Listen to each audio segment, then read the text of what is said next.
Picture this. You're locking in massive US dollar returns on your hard-earned savings. And you're doing it without losing a single second of sleep over crazy currency fluctuations.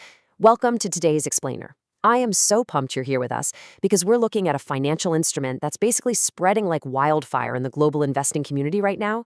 Thanks to a really fascinating recent move by the Reserve Bank of India, this one very specific type of account has suddenly become literally one of the hottest fixed income products out there for overseas investors.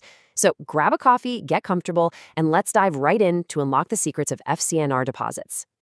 Here is our quick roadmap for today's Explainer. First, the 7% dollar yield. Second, unpacking FCNR deposits. Third, the 2026 RBI booster. Fourth, weighing the pros and cons. And finally, number 5, figuring out if FCNR is actually for you. All right, let's jump straight into section 1, the 7% dollar yield, the hook. So I gotta ask you a direct question. Have you heard the buzz that some Indian banks are currently offering up to 6 to 7% interest on deposits held entirely in US dollars? I know, it sounds almost too good to be true, right? But just imagine for a second earning massive fixed returns on your money, completely sidestepping the terrifying roller coaster of the stock market. And even better, doing it without the usual currency risks you face whenever you move money across international borders. That staggering 6% to 7% number is exactly what's driving this whole conversation. In a world where safe fixed income yields in major foreign currencies are usually, well, pretty boring, seeing returns at this level is incredibly compelling. This is the actual rate environment we're seeing right now for certain deposit sizes and tenures. It's a massive opportunity if you're an eligible investor looking for hardcore safety combined with some really serious yield. But to grab those rates safely, we first need to understand the vehicle itself. Which brings us to Section 2, unpacking FCNR deposits, the mechanics. Okay, so the absolute most crucial thing here is understanding the acronym. FCNR stands for Foreign Currency Non-Resident Deposit. Now, this isn't just your standard neighborhood bank account. No, it's a highly specialized fixed deposit account with some pretty strict eligibility rules. It's available exclusively to non-resident Indians, or NRIs, overseas citizens of India, and persons of Indian origin. But the real magic here, the absolute core of the product, is that the account is maintained entirely in a foreign currency. And the sheer flexibility is just awesome. We aren't only talking about the US dollar. If you earn your living abroad or keep your savings in other major global currencies, you've got options. You can hold your FCNR deposit in euros, British pounds, Australian dollars, Canadian dollars, or even Japanese yen.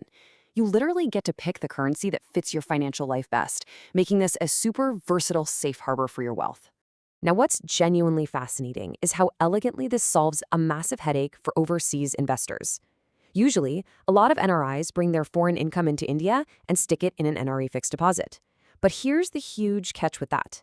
An NRE deposit automatically converts your hard-earned money into Indian rupees. So sure, you might earn a great interest rate, but if the rupee drops in value against the dollar while your money is sitting there, your actual returns get completely wiped out when you convert it back. An FCNR deposit completely bypasses this trap. You put dollars in, you earn interest in dollars, and you pull dollars out. Zero rupee conversion means absolutely zero currency risk. Game changer, right? Moving on to Section 3, the 2026 RBI booster, the catalyst. So why exactly have FCNR rates spiked to that juicy 6% to 7% range? Well, it all comes down to a really smart central bank policy move. The Reserve Bank of India introduced a special facility that just totally changed the math for banks. Normally, taking in foreign currency deposits costs these banks a fortune in hedging fees, which obviously eats into the interest rate they can afford to pay you. But look at step 2. The RBI is actually stepping in and absorbing a huge chunk of those hedging costs through a special USD-INR swap facility. And this applies to eligible deposits mobilized up until September 30th, 2026. Because the banks are saving all that money, step 3 happens. They pass those sweet savings straight down to the investor as significantly higher interest rates. But hey, let's pause for a second because we all know no financial booster comes without some fine print.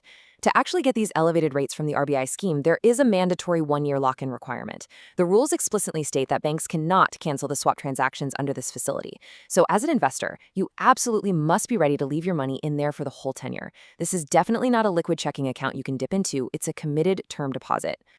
Let's translate this into real, tangible wealth. Think about a conservative, straightforward example, investing $100,000. Before this whole RBI booster kicked in, a 5% rate would get you a very solid $5,000 in annual US dollar income. Not bad at all. But right now, under this new policy environment, grabbing a 6.5% rate bumps that annual income all the way up to $6,500. That is an extra $1,500 in your pocket every single year, created entirely by policy efficiency, and without you taking on a single extra ounce of stock market or currency risk. All right, Section 4, weighing pros and cons. Let's do an objective analysis. Let's do a rapid-fire rundown of the advantages first, because they are fantastic. As we've hammered home, the absolute biggest win here is the complete elimination of currency risk. Add those super attractive dollar returns we just looked at to the mix, but here is the massive bonus. The interest you earn on these FCNR deposits is generally totally exempt from Indian income tax for eligible NRIs. Plus, the funds are fully repatriable. No red tape, no messy hurdles. You can seamlessly transfer your initial principal and all that tax-free interest straight back overseas whenever you're ready. But let's be real for a second and turn to the disadvantages, because you need the whole picture. First off, if your goal is massive, aggressive, long-term wealth creation, fixed deposits are just mathematically going to lose out to equities and mutual funds over a multi-decade timeline. Second, remember that lock-in we talked about? Breaking the deposit early triggers penalties or a reduced interest rate. Third, you've got interest rate risk. If global interest rates suddenly skyrocket tomorrow, your cash is still locked in at today's rate. And finally, inflation risk. Fixed returns might not always keep pace with real-world inflation in whatever foreign currency you chose.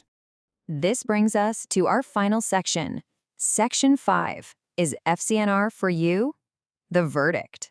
So who should actually be jumping on this right now? Well, if you're an NRI and you've got idle dollars, euros, or pounds just sitting around doing nothing in a low-yield account abroad, this is practically custom built for you. It is the perfect match for conservative investors who care way more about capital protection than aggressive growth. It's also an incredibly smart place to park your medium-term cash if you're an NRI planning to move back to India in the near future. And honestly, if just the thought of the Indian rupee depreciating gives you anxiety, an FCNR deposit is your ultimate financial safe harbor. On the flip side, we need to be crystal clear about who should pass on this. First, obviously, residents of India aren't eligible, so it's a non-starter there. But beyond that, if you're a highly aggressive investor looking to massively compound your wealth over the next 20 years, this is not a get-rich-quick scheme. You really belong in the stock market. If you're totally comfortable riding the wild waves of equities for higher yields, skip this. And finally, if you actually believe the macroeconomic trends show the Indian rupee is going to significantly strengthen against the US dollar, then doing the math, an NRE deposit would actually serve you better. You know, everything we've unpacked from the source material today really boils down to this one powerful philosophy. FCNR deposits are wealth preservation products, not wealth creation products. That hits the nail right on the head.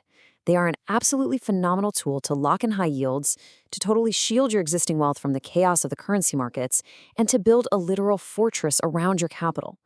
They complement a well-diversified portfolio beautifully by acting as your anchor, but you definitely shouldn't use them to entirely replace your long-term growth investments. So as we wrap up, I want to leave you with this provocative thought. Now that you've seen the mechanics, you understand the RBI catalyst, and you know the exact pros and cons, what's your next move? What investment route are you going to choose? Will you lock in those currency-protected yields with an FCNR? Are you going to bet on the rupee with an NRE fixed deposit? Or are you going to embrace the volatility and jump into mutual funds? Take a really hard look at your own portfolio strategy right now. I hope this explainer empowered you with the exact clarity you need to make that call. Keep learning, keep analyzing, and I absolutely can't wait to guide you through our next deep dive.